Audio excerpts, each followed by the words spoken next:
They thought it was over. From the ridgeline, Japanese soldiers looked down into the jungle valley below, mud-soaked, smoke-filled, and silent at last. The enemy had been cut off.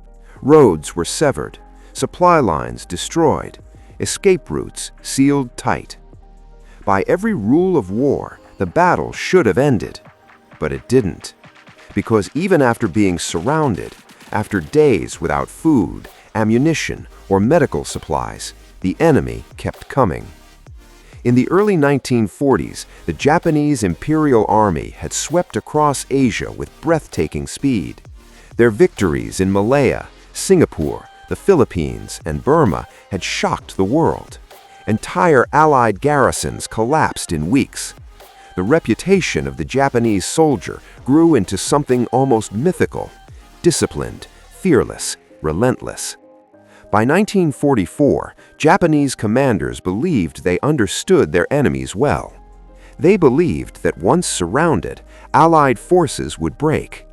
They were wrong. Deep in the mountains and jungles of Southeast Asia and the Pacific, Japanese units launched a strategy they trusted completely: encirclement. Cut the enemy off, starve them, let disease, fear, and exhaustion do the rest. It had worked before. So when Japanese troops successfully surrounded Allied positions, often British, Indian, American, or local resistance forces, they waited for the inevitable collapse. Instead, they heard gunfire. At first, it was scattered, a single rifle shot from the jungle. Then, a burst of machine gun fire. Then, movement. Figures emerging from the trees, thin, mud-covered, wounded, advancing. Japanese soldiers stared in disbelief. The enemy wasn't retreating, they were attacking. The conditions were brutal beyond imagination. Monsoon rains turned the ground into a swamp. Malaria, dysentery, and jungle rot consumed entire units. Men fought while feverish, half-blind, and starving. Rations were reduced to handfuls of rice, sometimes nothing at all. Yet the surrounded soldiers kept holding their positions, and when ordered to counterattack, they did, with bayonets, with grenades, sometimes with nothing but bare determination. Japanese officers struggled to understand what they were seeing. Their doctrine emphasized spiritual superiority, seishin, the belief that willpower and loyalty to the emperor could overcome any obstacle. They believed their soldiers possessed unmatched mental strength. But now they were witnessing something unexpected: an enemy who refused to accept defeat. An enemy who fought on not because they expected to win, but because they refused to surrender. One Japanese diary entry from the war described it plainly. They are surrounded, starving, and wounded, yet they continue to advance as if they do not know fear. Fear, however, was there, but it was overridden by something stronger. For many Allied soldiers, surrender was not an option. They had seen what happened to prisoners. They had heard the stories: death marches, camps, executions. To be surrounded did not mean defeat. It meant there was no way back, only forward. In some battles, surrounded units were resupplied entirely from the air. Planes flew low over enemy-controlled territory, dropping ammunition, food, and medicine by parachute, sometimes under heavy fire. Japanese soldiers watched in frustration as supplies fell directly into the hands of men they believed were already finished. Even more shocking, some wounded soldiers were evacuated by air while the fighting continued. This was something the Japanese had not planned for. The enemy was not isolated, not truly. Then came the counterattacks. Small groups at first, then larger coordinated assaults. Allied troops charged Japanese positions from inside the encirclement itself, striking outward instead of trying to break in.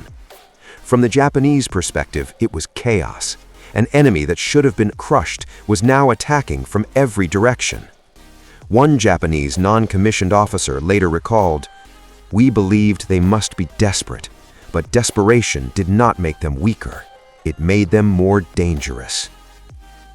Night battles became especially terrifying. The jungle came alive with movement. Shadows crawled forward silently.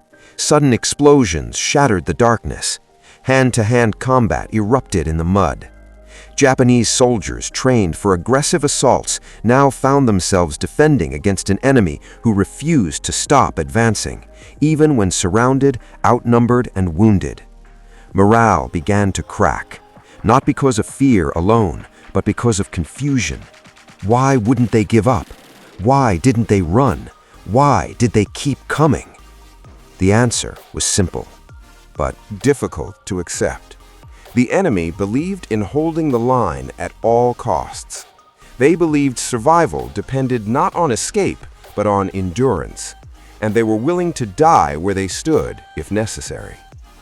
In several campaigns, Japanese units themselves became trapped by their own strategy.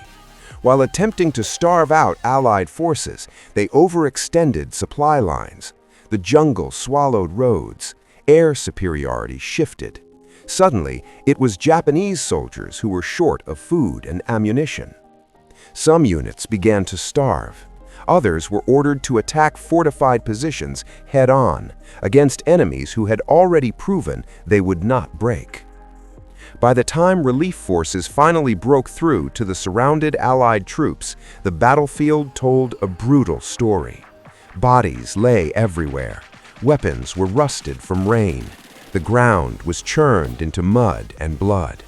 But the surrounded forces were still there, still fighting, still alive. For the Japanese soldiers who endured those battles, the realization came slowly and painfully. The war they thought they understood was changing. Encirclement no longer meant collapse.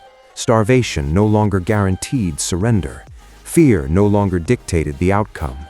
The enemy had adapted. And adaptation in war could be more dangerous than strength. Japanese commanders began issuing harsher orders. Positions were to be held at all costs. Retreat was forbidden. Failure was dishonor. But the jungle did not care about orders. Supply convoys vanished into mud and rain. Communication lines went silent. Units became isolated, fighting battles they did not even know had already been lost elsewhere. Meanwhile, the enemy, once underestimated, kept pressing forward. In many places, Japanese soldiers now found themselves facing troops who had learned the jungle's language. They moved quietly. They attacked at night. They dug in deep. They endured. What once had been seen as weakness, caution, defense, patience, was revealed as resilience. There were moments when Japanese soldiers encountered enemy positions they believed abandoned. No gunfire, no movement, just silence. Then suddenly, fire from every direction. Traps snapped shut. The surrounded became the surrounders, and the jungle swallowed the dead. Veterans would later describe the psychological toll as worse than the physical suffering. Hunger could be endured, wounds could heal, but uncertainty gnawed at the mind. Not knowing where the enemy was, not knowing how many remained, not knowing when the next attack would come. Some Japanese soldiers began to question everything they had been taught. If spirit alone decided victory, why did spirit fail to stop the enemy? If death before surrender was the highest honor, why did the enemy's refusal to surrender feel just as powerful? These were thoughts never spoken aloud, but they lingered. As months passed, the pattern repeated itself across different fronts. Surrounded Allied units held, counterattacked, survived, and each time the myth of inevitability cracked a little more. In the end, it was not a single battle that changed the war, but countless moments like these. Moments when starving men stood their ground, moments when wounded soldiers picked up rifles, moments when defeat was expected, but endurance prevailed. When the war finally ended, survivors carried those memories home. Some Japanese veterans spoke quietly of the enemy they faced in the jungle, not with hatred, but with respect. They remembered the disbelief, the shock, the fear. One former soldier would later say, "We believed surrounding them meant victory, but they taught us that survival does not always depend on escape. The battlefield itself reclaimed everything. Weapons rusted, trenches collapsed, the jungle grew back. But the lesson remained. War is not decided solely by numbers or tactics or even firepower. It is decided by how far human beings are willing to go when there is no way back. And in those jungles, cut off, surrounded, and starving, the enemy kept coming. Not because they believed they could win, but because stopping was never an option.